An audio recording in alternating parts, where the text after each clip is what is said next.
오늘은 소수와 다수라는 주제를 가지고 하나님이 주시는 은혜의 말씀을 나누도록 하겠습니다. 고린도전서 10장 5절의 말씀을 함께 읽겠습니다. 저희의 다수를 하나님이 기뻐하지 아니하신 거로 저희가 광야에서 멸망받았느니라. 소수와 다수는 수의 많고 적음을 나타냅니다. 때론 다수의 수 때문에 소수가 희생당하는 경우가 너무나 많이 있습니다. 3500년 전 애굽에는 다수인 바로 왕의 지배 아래 소수인 이스라엘 민족이 살고 있었습니다. 어디든 그러하듯 소수가 강해지려면 다수는 소수를 무시하거나 힘을 쓰지 못하도록 합니다. 마치 2000년 전 유대인들이 소수인 예수님을 십자가에 못 박아 죽였듯이 언제든지 소수는 희생당할 준비를 하면서 세상을 살아가는 것을 볼 수가 있습니다. 본문에도 다수와 소수가 나옵니다. 이 일은 이스라엘 백성들이 모세를 지도자로 삼고 애굽에서 나와 하나님의 보호 아래 약속의 땅 가나안을 목표로 삼고 가는 도중에 광야에서 일어난 사건입니다. 그들 중 다수는 하나님께서 기뻐하지 아니하므로 광야에서 멸망을 받고 소수인 여호수아와 갈렙만이 가나안에 들어갔습니다. 인간의 관점에서 살펴본 다수인 사람들이 더 귀하고 소중합니다. 그러나 하나님의 눈으로 볼 때 하나님이 기뻐하신 일을 하지 않으면 다수라 할지라도 언제든지 버릴 수 있고 소수라도 그 숫자를 보지 않으시고 기뻐하신다는 사실을 우리에게 말씀하고 있는 것입니다. 오늘날 믿음 생활하는 그리스도인들이 깊이 생각해야 할 대목이 바로 여기에 있습니다. 이 말씀은 사도 바울이 고린도 교회의 경각심을 읽기 위해서 쓴 편지입니다. 즉 광야의 신앙생활은 마지막 때를 사는 우리에게 거울로 본을 보여주고 있다는 것입니다. 그러므로 이스라엘 백성들의 다수와 소수의 신앙 상태가 광야에서 어떠했는지를 살펴보고 우리의 신앙을 점검해 보아야 할 것입니다. 광야의 다수와 소수. 그러나 저희의 다수를 하나님이 기뻐하지 아니하신 거로 광야에서 멸망받은 다수의 사람들은 하나님에 대한 이름을 부르고 더 나아가 소수의 사람들과 똑같이 신앙생활을 그들도 했습니다. 그럼에도 불구하고 약속의 땅 가나안에 들어가지 못하고 광야에서 비참한 치열을 맞이하고 말았는데 바로 다음과 같은 신앙생활을 했기 때문입니다. 첫째, 우상 숭배를 했습니다. 둘째, 간음을 했습니다. 셋째, 주님을 시험했습니다. 넷째, 자기들을 인도하신 하나님을 원망했습니다. 하나님께서 이스라엘 백성을 택하시고 뽑아내신 목적은 광야에서 준 율법을 통하여 가나안에 들어가 당신을 온전히 섬기도록 하기 위함입니다. 그런데 이들은 모세가 율법을 받으러 시내 산에 40일 올라가 있는 동안 자신들을 인도할 지도자가 없다고 불평하며 자신들을 인도할 신을 만들어 달라고 아론에게 요구한 것입니다. 출애굽기 32장 3절과 4절에 모든 백성이 그 길에서 금고리를 빼어 아론에게 가져오매 아론이 그들의 손에서 그 고리를 받아 부어서 각도로 새겨 송아지 형상을 만드니 그들이 말하되 이스라엘아 이는 너희를 애굽 땅에서 인도하여낸 너희 신이로다 하는지라. 이들이 만든 신상은 금송아지였습니다. 금송아지의 재료인 금은 애굽에서 가지고 나온 자신들의 소유물입니다. 그들은 생명이 없는 송아지를 제단 위에 올려놓고 먹고 마시며 춤을 추었습니다. 이들에게는 하나님의 약속이 있고 양의 고기를 먹은 생명의 징표가 있는 존재임에도 불구하고 생명이 없는 것에 자신의 몸을 맡기고 있는 것입니다. 생명을 가진 자들이 생명이 없는 것 앞에서 먹고 마시며 자기들을 가나안 땅으로 인도할 하나님이라며 춤을 추게 한 배경 뒤에는 아론이 있었기 때문입니다. 아론은 동생인 모세와 함께 이스라엘 백성들을 애굽에서 이끌어낸 주역입니다. 그리고 모세는 형인 아론에게 자신이 없는 동안 백성들을 이끌도록 자신의 모든 권한을 위임했습니다. 그런 그가 하나님의 인도하심과 능력을 믿지 않고 우상을 만드는 일에 앞장선 것입니다. 설령 백성들이 신을 만들자 하여도 그는 말려야 할 리더자입니다. 그런데 금을 가져오라 하여 송아지 형상을 만들어 놓고 그것이 가나안 땅으로 인도할 하나님이라고 가르친 것입니다. 리더자 한 사람의 실수로 약 3,000명이 죽음을 당하는 비참함을 맛보았습니다. 그러나 하나님은 그것에 대해서 슬퍼하지 않으셨습니다. 그 일을 다음 세대를 위한 모델로 삼으셨기 때문입니다. 이들이 다른 하나님을 만들며 섬긴 것은 하나의 결과이며 그 내면에는 이미 마음이 부패되어 목이 곧은 백성들이었습니다. 이와 같이 마음이 변하지 않은 상태에서 예물을 드리면서 그 예물을 통하여 복을 달라고 한다면, 더 나아가 그러한 예물을 통하여 구원의 복을 강조한다면 이는 예수의 생명을 가진 자가 생명이 없는 물질의 우상을 섬기는 것과 다름이 없습니다. 젖과 끓이 흐르는 가나안 땅에 들어간 소수인 여호수아와 갈렙의 신앙은 같은 시간 속에 살았으나 그들처럼 멸망당하지 않았습니다. 출애굽기 24장 13절에 보니 모세가 그 종자 여호수아와 함께 일어나 하나님의 산으로 올라가며 말하고 있습니다. 이때는 모세가 율법을 받으러 하나님의 산으로 올라가는 중이며 백성들은 산 아래에 있는 때입니다. 여호수아는 우상 숭배하는 자리에 참석하지 않았습니다. 갈렙도 여호수아와 같이 마음이 이스라엘 백성들과 다르게 오직 하나님만을 쫓았다고 민수기 14장 23절에 증거하고 있습니다. 다수의 사람들과 같이 행동하지 않고 온전히 하나님만을 쫓은 갈렙과 여호수아가 가나안 땅을 본 견해도 그들과는 다릅니다. 소수인 두 사람은 가나안 땅을 탐정탐하고 나서 모세에게 보고하기를 당신이 우리를 보낸 땅에 간직하연 젖과 끓이 그 땅이 흐르고 이것은 그 땅의 실관이다. 가나안 땅에 들어가기를 두려워하고 있는 백성들에게 용기와 희망을 주어 안심을 시켰습니다. 그러나 다수인 10사람은 이스라엘 자손 앞에서 우리가 두루 다니며 탐지한 땅은 그 거민을 삼키는 땅이요 거기서 본 모든 백성은 신장이 장대한 자들이라고 그 땅을 악평하며 가나안 본토인들은 자기들보다 힘이 더 강하다 하여 백성들의 의욕을 상실케 하고 말았습니다. 이때 이스라엘 백성들은 소수의 말보다 다수의 말을 듣고 밤새도록 하나님께 원망하는 기도를 하면서 자기들이 인도한 모세와 아론을 원망했습니다.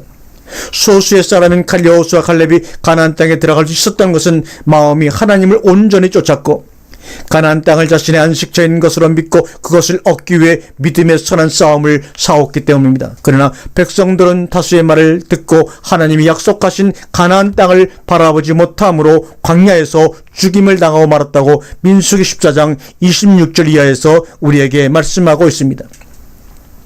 그러면 이번엔 신약의 고린도 교회 소수와 다수를 살펴보겠습니다. 사도 바울 시대에 고린도는 항구 도시로 당시 해양 무역의 중심지였습니다. 경제, 문화 및 야외극장, 운동 경기장, 각종 이방 신정 등 종교로 성장된 큰 도시였습니다. 사도 바울은 이방 신전에 가득한 이곳의 동력자인 아글라와 브리스길라 또 디모데와 실라와 같이 2년간 복음을 전파하며 우상으로 가득한 고린도 도시에 교회가 세워지게 되었습니다. 사도 바울은 고린도 교회에 있는 성도를 하나님의 교회 또는 거룩한 백성으로 불렀습니다. 즉 예수 그리스도를 믿음으로 말미암아 죄사함을 받고 옛사람에서 새사람으로 변화되어 그 속에 하나님의 생명 있는 존재가 되었다는 것입니다. 너희가 하나님의 성전인 것과 하나님의 성령이 너희 안에 거하시는 것을 알지 못하느냐. 누구든지 하나님의 성전을 더럽히면 하나님이 그 사람을 멸하시리라. 하나님의 성전은 거룩하니 너희도 그러하니라고 말씀하고 있습니다. 살아계신 하나님의 손으로 지은 곳, 살아계신 하나님은 사람의 손으로 지은 곳에 계시지 않고 당신의 손으로 지은 곳에 계십니다. 이것을 곧 거룩한 성전이라고 부르는 것입니다. 고린도 교회 성도들은 하나님의 손으로 지음받은 하나님의 성전에 대해 하나님과 주님이 생명을 안고 가고 있는데 그것을 기억하지 않고 선조들처럼 생명이 없는 우상을 만들어 놓고 천국으로 인도할 신으로 숭배하고 있었습니다. 고린도전서 10장 10절과 21절을 살펴보면 한떡인 그리스도의 몸에 참여하여 말씀으로 교제를 나누면서 육신을 따라 사는 것이 곧 이방신에게 제사하는 것이며 귀신과 교제하는 것으로 말하고 있습니다. 귀신은 초자연적인 악령으로 눈에 보이지 않아 사람들 속에 들어가 구원의 길을 막는 일을 하는 더러운 영입니다. 예수님은 귀신들과 비참하게 사는 자들에게 말씀을 통하여 귀신을 몰아내고 하나님의 영이 거하게 하는 능력을 행하셨습니다. 사도 바울이 고린도 교회에 대해 말하고 있는 귀신에 대해서 살펴보면 예수 그리스도를 구주로 영접한 후 하나님의 영이 거하고 있다고 시인하면서 육체를 따라 사는 그 자체를 보고 귀신과 교제하며 우상 숭배하고 있다는 것입니다. 그런데 그들이 하나님의 성전임에도 불구하고 육체를 따라 살게 된 것은 바로 귀신의 가르침이 있었기 때문입니다. 디모데전서 4장 1절과 2절을 보면 그러나 성령이 밝히 말씀하시기를 후일에 어떤 사람들이 믿음에서 떠나 미혹해하는 영과 귀신의 가르침을 쫓으려 하셨으니 자기 양심이 화인 맞아서 외식함으로 거짓말하는 자들이라고 말합니다. 바울이 전한 복음은 오직 그리스도 안에서 함께 후사가 되고 함께 지체가 되고 함께 약속에 참여하는 것뿐입니다. 그래서 복음을 전할 때마다 두렵고 떨림으로 사역을 한다고 고백을 합니다. 고린도 교회를 우상 숭배하도록 가르친 자들은 바울이 전한 그리스도의 도를 전하는 복음 외에 육신의 것을 더 치우기 위해서 육신의 것을 추구하며 살도록 한 것입니다. 이것을 곧 다른 예수, 다른 복음, 다른 성령이라고 고린도후서 11장에는 말하고 있습니다. 다른 예수, 다른 복음, 다른 성령의 특징은 입으로는 예수의 이름을 부르는데 마음은 부패하게 만듭니다. 곧 예수의 이름으로 육체의 욕심을 가득 채우는 신앙생활을 하게 만듭니다. 바울은 또 육체의 일을 율법의 행위를 통하여 구원을 얻는 것으로 말하고 있습니다. 모든 것을 종합해 볼 때 고린도 교회의 다수가 우상을 숭배하게 되었음을 알 수가 있었습니다. 성도들이 그리스도로 말미암아 하나님의 영이 거하는 거룩한 성전이 되었는데 아직 신앙이 어림으로 마음이 변화되지 못한 자들이 와서 율법의 행위를 강조함으로 생명이신 그리스도를 섬기지 못하도록 방해를 놓은 것입니다. 그러므로 너희는 율법의 가르침에서 벗어나 너희 안에 있는 예수 그리스도가 주시는 자유를 찾아 참 기쁨을 누리라는 것입니다.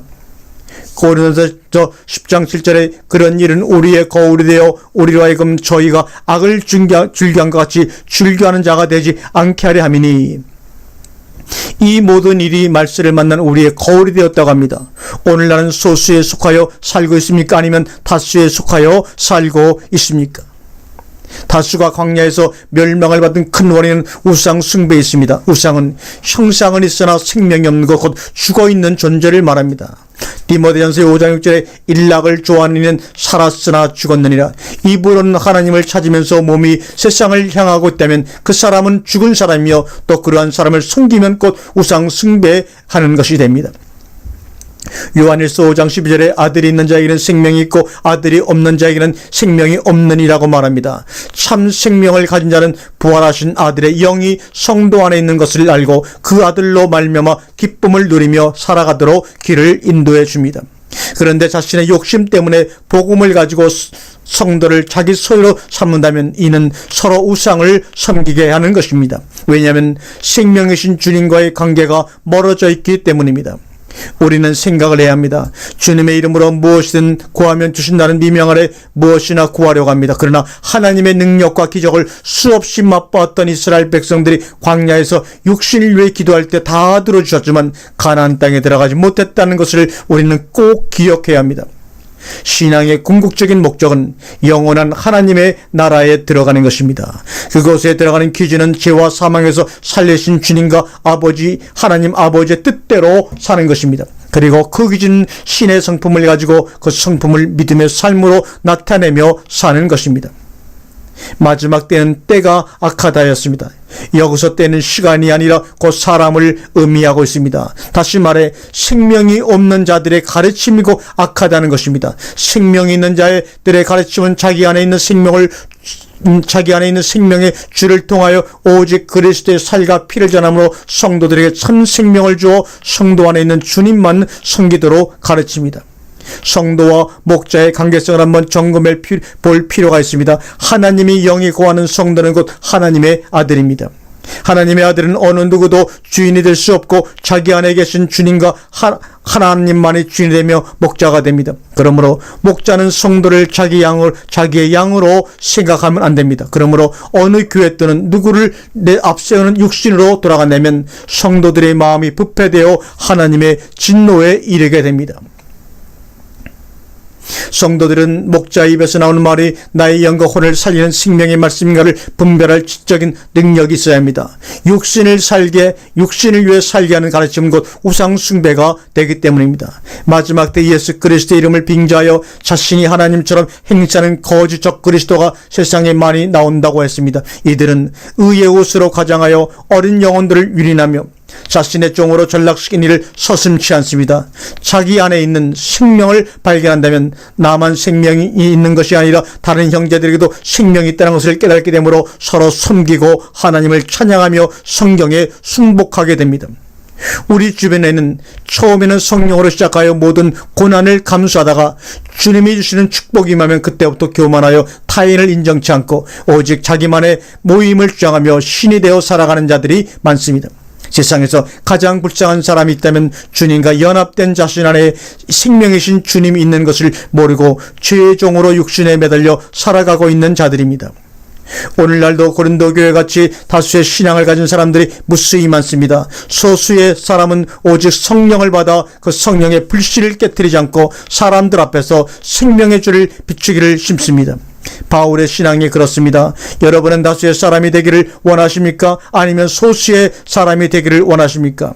소수의 사람들은 자기 안에 있는 생명이신 그분만을 바라보며 그 생명 때문에 몸부림치는 사람들이었습니다. 아멘.